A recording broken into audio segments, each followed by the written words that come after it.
Se vuoi partecipare ad un torneo Under 12 della durata di 2 giorni, ma desideri anche passare la notte, condividere i pasti ed il tempo libero con le altre squadre, l'Amico Volley di Due Carrare è ciò che fa per te.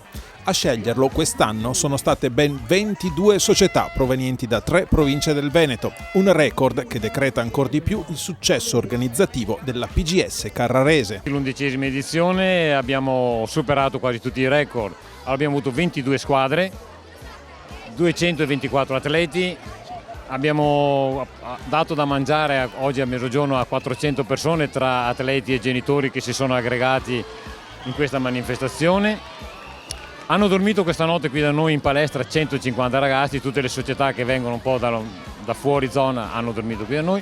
Per il primo anno abbiamo toccato 3 province, che eravamo partiti anni fa con piccoli numeri locali, siamo arrivati ad avere squadre sia di Vicenza che di Venezia e di Padova. Nella finale di giovedì 2 giugno, le veneziane del Terraglio Volley, allenate da Marina Bertolin, hanno avuto la meglio sul Cadoneghe di Paolo Carminati. È andata abbastanza bene, abbiamo avuto un inizio un po' titubante, poi pian pianino abbiamo cominciato a prendere domestichezza con il campo, l'ambiente, il pallone, alcune cose erano diverse, le dimensioni del campo, il pallone, ma poi pian pianino ho visto che le ragazze si sono ambientate e c'è stato qualche bel risultato, insomma, sì, sicuramente.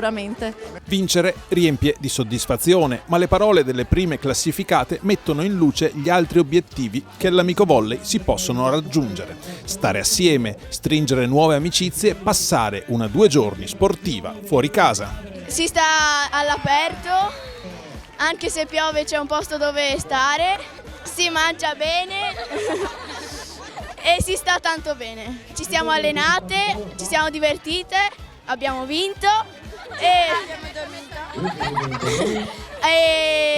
ci siamo tanto divertite. L'espansione del torneo in ambito regionale ha riscosso i complimenti della Federvolley Veneta, presente con il proprio consigliere Balasso. 400 ragazzi e bambine che mangiano, che dormono qui è una cosa che veramente premia l'organizzazione e la bravura della Carrarese e dei loro collaboratori, senz'altro. Stiamo dando dei valori molto importanti ai nostri ragazzi, dei valori che sono basati sulla fatica, sul fare squadra per un obiettivo.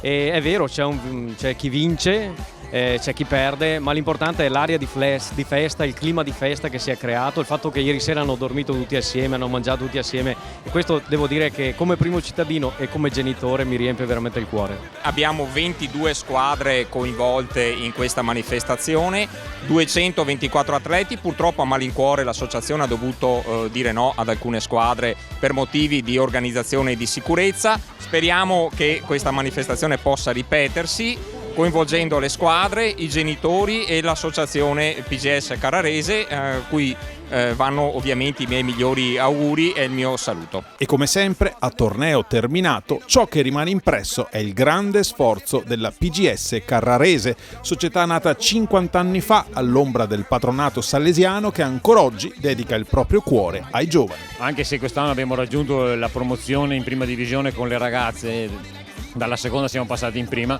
però il nostro obiettivo sono sempre i giovani, dal mini volley fino all'Under 18. Logicamente avere delle squadre in prima divisione o anche fa piacere, è normale, però il nostro lavoro, la concentrazione del nostro lavoro è sempre nel settore giovanile.